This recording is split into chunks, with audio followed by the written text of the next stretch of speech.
You stand where the marble cools after sundown, where oil lamps sigh and the latticework throws soft cages of shadow across the floor. The palace is quiet now, the kind of quiet that means everything is listening. Here in the hush you can hear two names that never learned how to share a room, Hürrem, Mahidevran. Say them softly, and you feel the air tilt as if the building itself knows that history has narrowed to a corridor with no easy passing. Power is not thunder here, it's breath. It's who gets to step first through a doorway, who is handed the sealed letter, who is remembered at dawn and not forgotten at dusk. The Ottoman court runs on velvet rules, and none is stronger than the law that women do not rule, at least not in ink. They rule in the margins with a glance, a schedule, a cradle, a prayer offered just loud enough to be heard. And the sharpest instrument of power is a child with the right blood and the right future. Mahidevran stands on the ground of certainty. She is not merely beautiful in the way poets repeat. She is mother to the prince every soldier seems already to love Mustafa. In an empire braided with laws and traditions, motherhood isn't a sentiment. It's a constitutional clause written on the pulse of the state. She wears duty like iron beneath silk, the correct greeting, the correct modesty, the correct memory of who she was before anyone else arrived. And then the new voice. Hurrem does not enter like a comet. Comets blaze and vanish. She enters like a season, and seasons stay. Brought from the borderlands, taught the languages of rooms rather than armies. She learns the grammar of survival with unusual speed. Where others taste sweetness and call it enough, she tastes aftertaste, consequence, the second and third turn of a choice.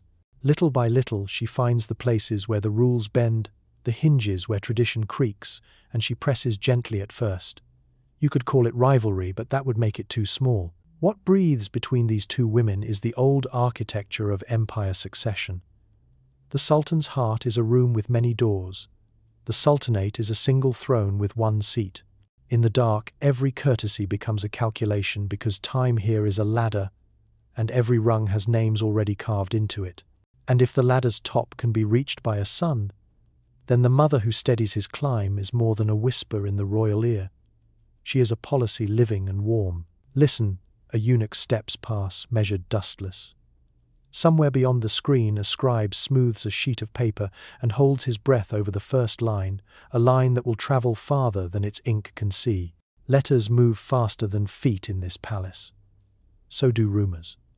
Wives, concubines, mothers, sisters, each has a network, a way through chambers across courtyards into the great hall where decisions are dressed as inevitabilities.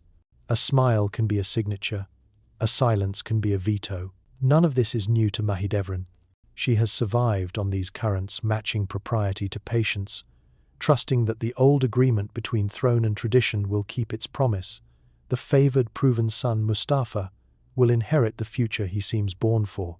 But something has shifted. The lamps burn a fraction longer in the rooms. Hürrem leaves the servants straighten a fraction faster when she speaks, and the Sultan's gaze lingers in a way that changes the temperature of the evening. You are not here to choose a heroine. You are here to watch how an empire chooses, how a marriage almost unthinkable under palace rules will be considered, how a mother's reputation will be tested against a newcomer's wit, how charity foundations, alliances and letters will be stacked like coins into a tower that can buy time, favor, and perhaps a crown worn by someone who has not yet learned the weight of it. Tonight is only the beginning. Before dawn, a prayer will rise from the harem's quiet mouth. By noon, a decision will have been smoothed to the point of seeming harmless. By night, a new rumor will stitch itself into the walls. You keep walking slow, careful, the way one moves in a room where a misplaced step can echo for years. Two women advance without moving. The empire breathes in, and somewhere in a cradle, the world keeps pretending is merely furniture of future stirs. Morning in the palace is a lesson in ranking. The first trays go where age and office say they should. Greetings rise and fall according to lines you cannot see but everyone feels. At the top of this invisible staircase stands Valide Sultan Hafsa, mother of the ruler keeper of balance. She does not raise her voice. She does not need to. When she inclines, her head doors open. When she pauses, time hangs. Beneath her, the harem breathes in measured hierarchies. mistresses of the household elder attendants who carry keys and secrets, eunuchs who travel the distance between women's quarters and the world beyond, like careful couriers of silence. Mahidevran learned this staircase long ago. She knows which threshold deserves a slower step, which corridor requires a softer eye, how to fold a hand, so respect looks effortless. She has what no lesson can manufacture a prince. Shehzade Mustafa, bright and sure-footed even as a child, draws loyalty the way a brazier draws a circle in winter. Soldiers speak his name with warmth. Court poets test lines that feel like prophecy. In a dynasty where sons are the future's compass, a mother with a promising heir isn't merely a participant, she's a clause in the empire's grammar. The rules seem written in her favor. Sultans take concubines, not wives. Affection is private, succession is public, and if the heart wanders, the law does not. A mother's standing rests on the son she raises and the dignity she wears while raising him. Mahidevran's days are a disciplined tutors for letters and horsemanship recitations at appointed hours. The measured crafting of a boy into a prince men will follow. It is love-made technical devotion measured out in schedules and instructors' reports. And then there is the new pupil who reads the room faster than the books. Hurrem, renamed for cheerfulness, acclimates like someone who knows winter is long and fuel must be counted. She learns Ottoman Turkish until it sits on her tongue like home traces, Persian verses for the music inside them, listens to Arabic until prayers feel like breath. She watches how senior women angle a chair, how a gift left by chance travels exactly where it must, how a compliment can be a hook if the timing is right. When others exchange pleasantries, she trades futures in small, deniable portions, a favor here, a promise there, a memory of a smile that will arrive precisely when needed. Her smile is not rebellion, it is a tool. In a palace trained to mistake serenity for harmlessness, joy can be a disguise sharper than lament. The servants notice she remembers names. The tailors notice she notices them. A seam corrected, a shawl admired, the kind of attention that makes a person loyal because they were seen. Where Mahidevran embodies the old contract, proved sun, proved order, Hurrem practices the new arithmetic of moments. If you cannot own the ladder, lighten each rung for the hands you need. Valide Hafsa observes both with a mother's caution and a stateswoman's eye. The elder's task is to keep peace as much as to keep precedence, to prevent the palace from becoming a mirror maze of resentments. She moves tutors like chess pieces, assigns attendants with the quiet logic of water, finding its level steps in when a rumor grows teeth. Under her, the harem remains a school before it becomes a battlefield. But schools teach competition too, and the prize here is never a ribbon, it is proximity.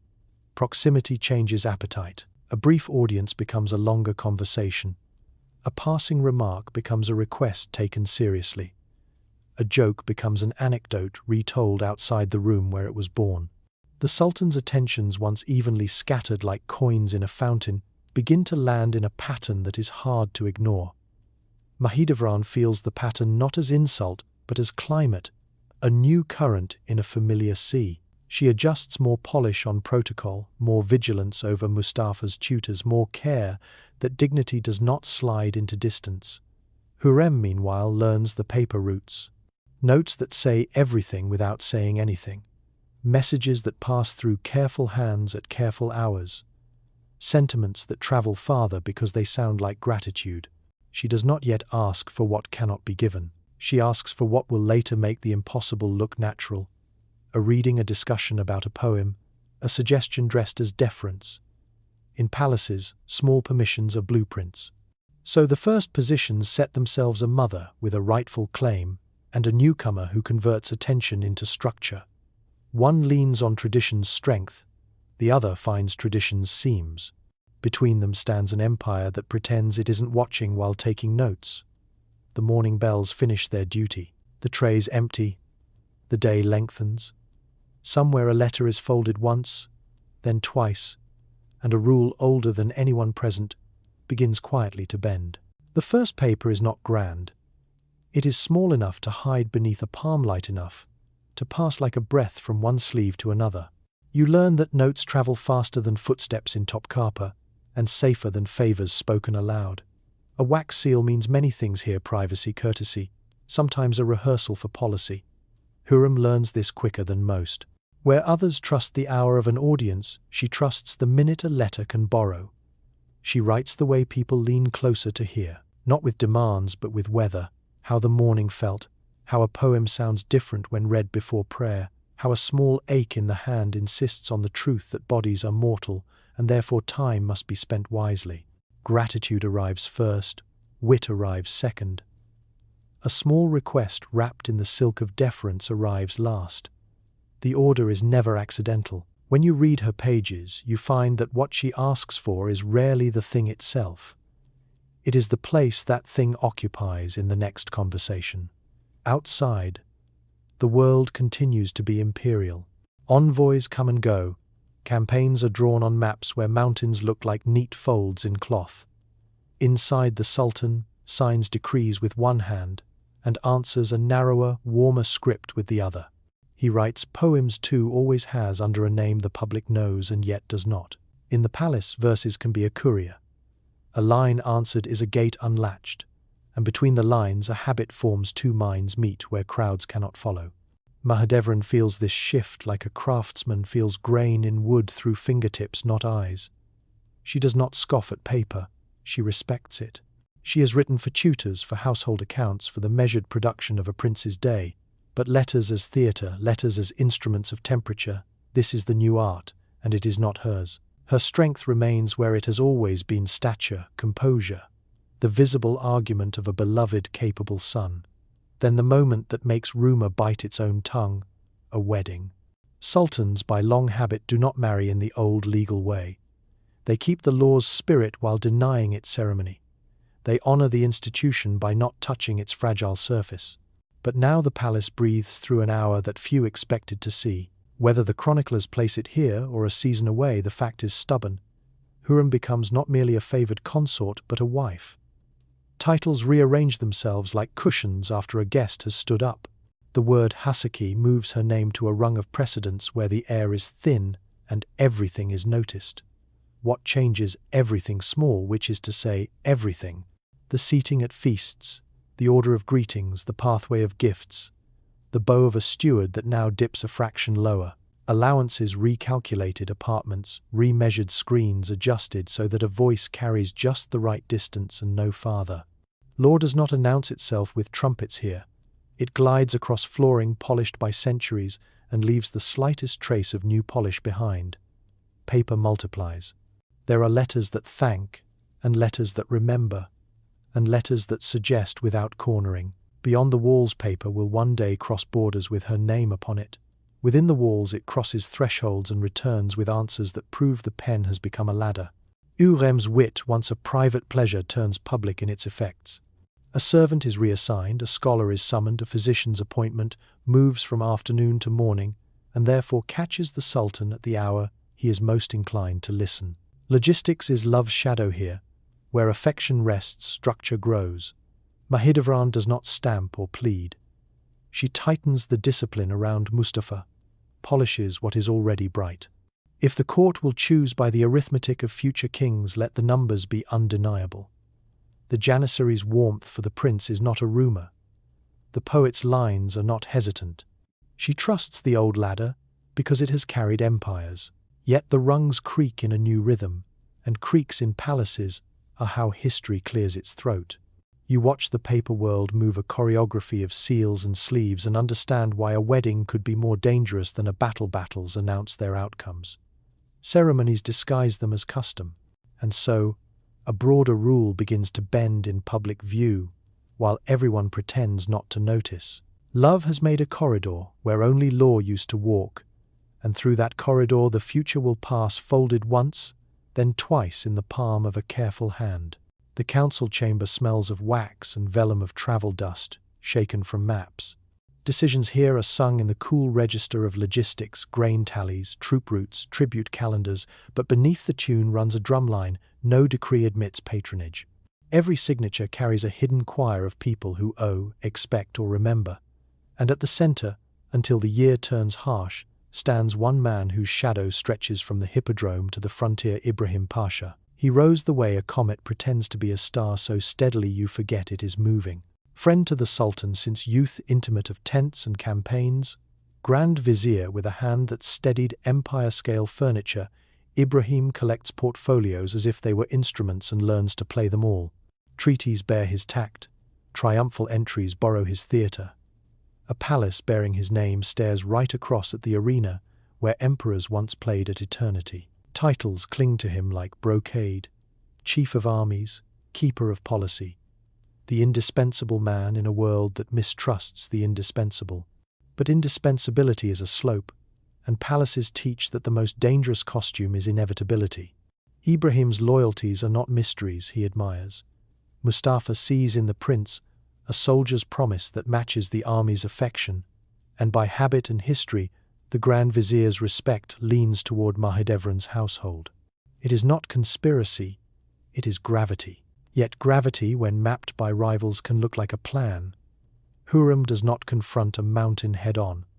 She redirects the rivers that feed it. She does not seek Ibrahim's ruin in a single stroke that is the language of plays, not palaces.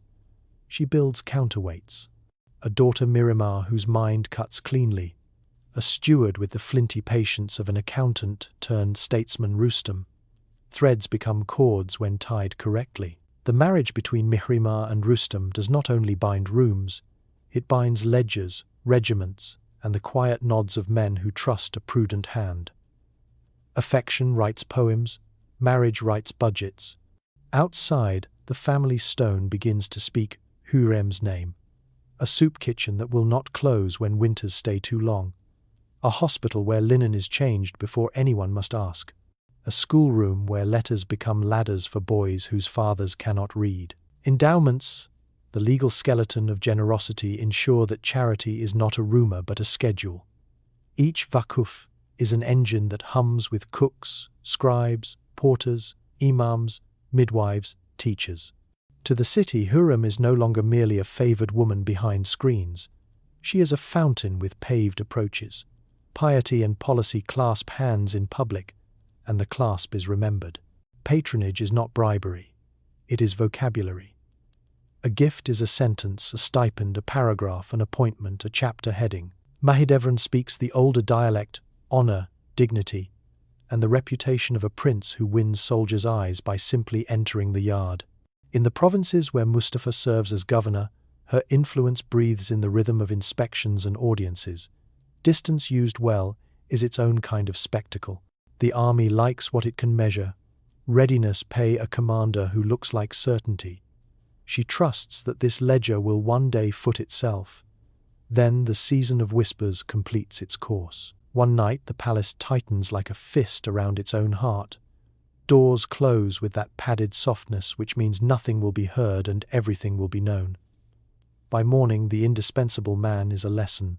Chroniclers will polish reasons until they shine. Pride mistaken for sovereignty. Titles worn too loudly. Letters read too closely. An empire deciding that friendship with a sultan is not the same as immunity from him. Makbul becomes Maktul, the favored becomes the fallen, and a vacancy opens where steadiness once stood. After a fall, gravity redraws the room. Rustem does not stride. He accrues. Files move in his direction as if they always meant to. He is not beloved. He is obeyed, which is often more useful. Where Ibrahim dazzled, Rustem calculates. Where magnificence staged certainty, frugality stages endurance. With Mihrimah's counsel and Hurrem's long memory for people who help, when asked only once, the household's orbit tightens around a plan that does not say its name aloud. Keep the future within reach. In the streets, the new complexes feed and heal. In the barracks, Mustafa's name still warms the air. In the council, a different pen weights the margins of policy. No trumpet announces that the board has changed. Yet pieces now move along corridors Hurrem has paved with paper, stone, and kinship. If Mahidevran trusts the army's love, Hurrem trusts the city's gratitude, the treasury's balance, and the human habit of walking the road that feeds you. When the lamps are lit, the palace looks the same. But anyone who has ever balanced on a boat knows a small shift in cargo can change the course of a voyage. The empire sails on its prow aimed at campaigns and glory, while below deck the ballast has been rearranged quietly, precisely, and with an eye for weather that has not yet broken. The empire prefers its heirs to learn where walls do not answer back. So the princes leave. Maps open like fans, Manisa, Amasya, Konya, Kütahya, and each name is both a school and a test. A sankak is not a prize ribbon. It is a small empire on credit, a ledger where the numbers are real and the excuses are not. Taxes must arrive. Roads must be mended. A winter with thin grain demands a governor who can think in the dark. And where a prince goes, his mother goes, because in the Ottoman grammar of power, a cradle and a council table are never far apart. Mahidevran rides the long road that mothers of heirs have always ridden. In Manisa, first later in Amasya, she becomes the quiet circumference of Mustafa's day, the caution that takes the sting from a letter before it's sent, the memory that keeps a promise from fraying, the practiced hand that insists a prince is never late and never unprepared. The army's affection, which in the capital sounded like rumor, out here sounds like hooves. Garrisons straighten when Mustafa appears. Old soldiers nod the way men do when a figure fits the outline of what they respect. Popularity is a heat that can ripen fruit or quicken rot. Mahidevran knows both truths and keeps water at hand. Distance is meant to be safety. It also breeds a new species of message. Couriers move like needles, and the empire is a cloth constantly being stitched. Reports ride east and west. Grain tallies, petitions, judgments, but hidden among them travel the softer cargoes. Impressions of a prince's temper, the way a governor shook a petitioner's hand. The rumor of a campfire song that put one name louder than others. In Istanbul, a mother reads these notes with a slow pulse. Hürrem does not have a son beside her in a provincial palace. She has sons who will, and a city that has learned to pronounce her name without stumbling. She builds what distance cannot erode, institutions that speak daily and cannot be silenced by weather, soup kitchens steaming at dawn, madrasa, courtyards full of chalk dust and arguments, wards whose clean sheets embarrass negligence into place. Leaving. You hear in these years a story that will not die, that once in the earlier days there was an altercation, nails, hair, a face marked. Chroniclers write it down later with the delight of men who prefer a single sharp incident to the long, dull labor of politics. The ledgers do not record it. The stipend lists do not. The outcome, rival households hardening into habit, exists with or without a scratched cheek.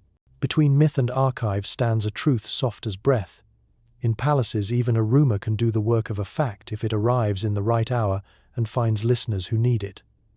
The 1542nd teach geography to everyone. Princes are shuffled like careful pieces. One to Manisa, another to Amasya lines, drawn so that loyalty can be measured by distance as much as by oath. What looks like routine administration is also a choreography of risk. Who is close to the capital? Who is close to the eastern marches where war makes reputations fast? Who sits near the Janissary barracks' long memory? A mother reads a map the way a captain reads a sky, not for where things are, but for what they might do. Mustafa's letters from Amasya come back trimmed with competence. He makes decisions with a soldier's spine. He pays on time. He listens to the old men whose advice smells faintly of horse and iron. From Istanbul, Hürrem answers a different set of problems. She keeps the palace steady after losses that would have tipped a smaller ship, funerals borne with public gravity, the Sultan's son's futures threaded through the needle's eye of etiquette and timing. She tends to what cannot sing for itself, accounts alliances, marriages that stitch households into a single cloth, strong enough to carry weight. If you stand in the corridor between these worlds, you can feel the pressure of two kinds of proximity. Mahidevran has the proximity of presence, mother and prince, under one provincial roof, decisions breathing in the same room. Hurrem has the proximity of access rooms in the capital, where the air comes straight from the Sultan's decisions, where a whisper today can be a decree tomorrow. Both proximities are real, both are envied, both make enemies. The empire keeps its face calm.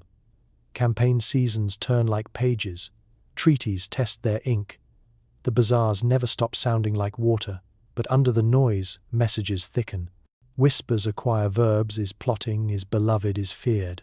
A commendation given in Amasya becomes by the time it reaches Istanbul a clue. A charitable endowment opened in the capital becomes by the time it is discussed in a barracks a plan. No one admits to believing rumors. Everyone adjusts to them. Toward the end of a long summer, the road between center and frontier feels shorter than it should. That is how you know a storm is near. Distances collapse. A mother in Amasya tightens her son's household like a fist. A mother in Istanbul adds one more stitch to a net that has taken years to knot.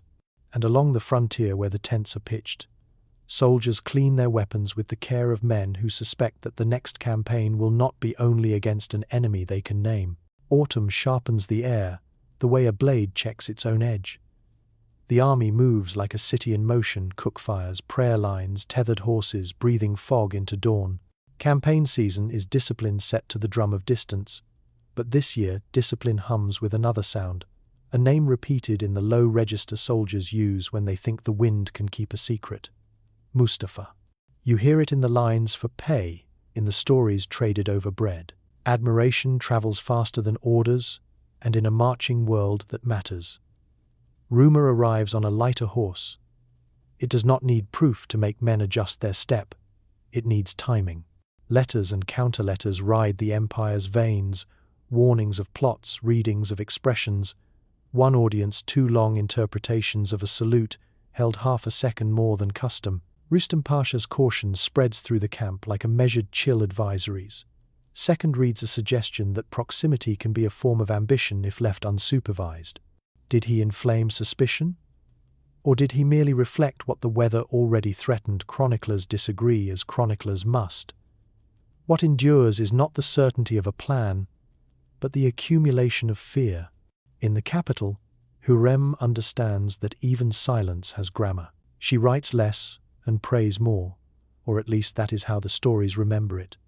Letters from a mother cannot cross this distance without acquiring meanings no ink can carry. In the provinces, Mahidevran keeps her counsel tight around Mustafa and measures every message twice, once for sense, once for how it will look in the hands of someone unfriendly. A mother's faith and a mother's fear are older than dynasties. They do not need palaces to make them real. The Janissary's mood is the weather report no vizier can ignore. They respect the prince they always have, and respect can glow into a kind of prophecy if left unwatched. The Sultan feels that temperature the way a seasoned commander feels the slope of ground under his boots. An empire's health is judged not only by victories but by the direction of glances when a prince enters a tent. Too much warmth bends hierarchy, too little chills loyalty. Balance is not a word on parchment, it is breath shared inside a canvas room. Then the day that always reads like a stage direction, even when told plain. The imperial tent is readied with the fastidious calm of men who know that tomorrow will point backward at today. Carpets straightened, braziers set, guards neither more nor fewer than custom demands. A summons is sent. The distance between father and son is a few paces long and 20 years wide. Mustafa comes as a soldier taught to enter certainty with a steady spine. Accounts disagree on details, the pressure of hands, the words exchanged or not, but agreement holds where it must. He reaches the center. He kneels. He expects that love and rank will recognize each other in time. Instead, the dynasty closes ranks. It is quick because quickness is what mercy looks like when a state decides it cannot afford hesitation. A life ends inside a tent. The color of command and the sound the army hears is not a cry, but a silence that ripples outward like a thrown stone. History can bruise itself trying to find a clean verdict. Was there treason? Was there theater? Did Rustem's ledger logic overbalance the scales? Did Hurrem's influence matter more than the momentum of institutions already designed to distrust overmighty heirs? The archive offers fragments, reports, justifications, revisions, smoothed by years, and the distance between fragments is where myth plants flags. What the camp knew was simpler. They went to sleep, believing in two futures, and woke to find only one. Grief travels differently for rulers. It cannot be public without becoming policy. Suleiman's face in the versions that reach us is a mask properly carved, a king who chose empire over fatherhood, or a father who believed empire and fatherhood could not both live through this day. The army adjusts because armies do. Pay is counted, posts are assigned, the march resumes. But the air is altered. A pronunciation has changed. Men avoid certain words the way sailors avoid certain jokes. For Mahidevran there is no question of verdicts. There is absence and the long administrative cruelty of surviving in a world that keeps its schedules. She will live on far from the center with the steady dignity that refuses to let sorrow become spectacle. For Hurrem, the victory no one can celebrate tastes of iron. Influence has edges. Even used in self-defense, they cut the hand that holds them. Her son's paths are clearer now. The map is also uglier. The tent is struck. Carts roll. The campaign remembers its mission as if it had only paused to tie a strap. But inside the empire something has shifted that will not shift back. The lesson every dynasty teaches itself about the cost of preventing civil war by wounding the heart that might one day lead it has been taught again. In the chronicles the date is crisp. In the human ledger the ink runs. A son walked toward his father believing the future was a conversation. The state answered in a language older than both of them. The road back to Istanbul is the same road, but no one walks it with the same weight. Winter comes early to palaces that have learned a new silence. You would not know it from the ceremonies protocol sutures the day shut. Petitions are heard, embassies bow in the correct order. But something in the sound of footsteps has changed. After a great decision, even small doors remember. Mahidevran withdraws to a life that will be measured in steadiness rather than spotlight. Bursa receives her with the old courtesy due to a prince's mother, though it can no longer be said aloud in the present tense. The days reorder themselves, endowments, tended prayers, kept grief worn as carefully as jewelry once was. There is no scandal here, only a woman refusing to let sorrow write her name without her permission. The world will say she lost because chronicles like a scoreboard. But losing and living are not the same word. In the ledger of endurance she pays every due. Hurrem continues her work in a city that now carries her imprint not as rumor but as infrastructure. The hospital gowns are still changed at dawn. The soup ladles still make their clean circles. Children still trace letters on slates in courtyards that smell like chalk and time. She writes fewer letters to persuade and more to maintain. Power that must explain itself every hour is brittle. Power that keeps its appointments is believed. She ages into the role she built, the Haseki, whose name sits on deeds and lintels, and when death comes in 1558 it finds a household arranged to keep moving, a sultan who knows how to sit with absence, a daughter whose counsel has bit corners, sons with paths cleared not by miracles but by 1,000 patient edits to custom. Suleiman will outlive them both, his confidant Ibrahim and his Haseki Hürrem, and in those last years he learns the arithmetic of solitude. Great men are often forced to keep company with their own decisions. Campaigns still breathe dust into the imperial tents. Poetry still finds him in the hour between command and sleep. But Topkapi's courtyards echo differently. A man who bent an empire's shape learns that even empires can fold themselves into the quiet of a single room. When he dies in 1566, the state performs its last lesson in continuity, and Selim Hürrem's son ascends the steps history said were not meant for a former concubine's child. People will give this age a name, the Sultanate of Women, as if a century could be bound by one ribbon. The phrase will mislead and enlighten in equal measure. It will not mean queens on thrones. It will mean mothers and daughters at hinges. Valide sultans and Hasekis, who learn that charity is also strategy, that marriage can be policy without confessing it, that a nursery and a council chamber are two ends of the same corridor. Mihrimah's advice to her brother, Nurbanu's regency, Hürrem's long arc, these will be chapters written in the hand that Hurrem helped steady. None of them will be simple. Influence never is. Myths will not retire when facts clock in. People will prefer the slap, the scratched face, the neat villainies pressed into the wax of stories. But archives are patient.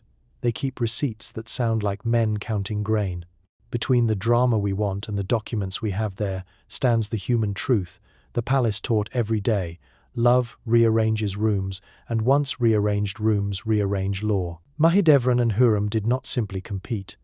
They built different kinds of futures and asked an empire to choose which kind it could live with. In the streets, their names become directions. A mother in Bursa teaches her daughter that dignity can be a religion. A girl in the capital passes the fountain at Haseki and learns that a woman's signature can turn stone into daily bread. Soldiers remember the feel of a prince's presence. Scribes remember how quick a pen can bend a habit. The city keeps both women, one in the tenderness of regret, the other in the infrastructure of memory. Stand again in the latticework shadow where we began. The oil lamps still lift their small suns, the tiles still cool the heat the day left behind. History loves to pretend it is made in moments, but the palace knows better. Moments only crown the years that prepared them. Two names once refused to share a room. Now they share the map, and if you listen beyond the etiquette of marble and the calendar of reigns, you will hear what lasts. Not the quarrel, but the craft. How women given a school that pretended to be a cage wrote the curriculum of an empire and taught it to breathe.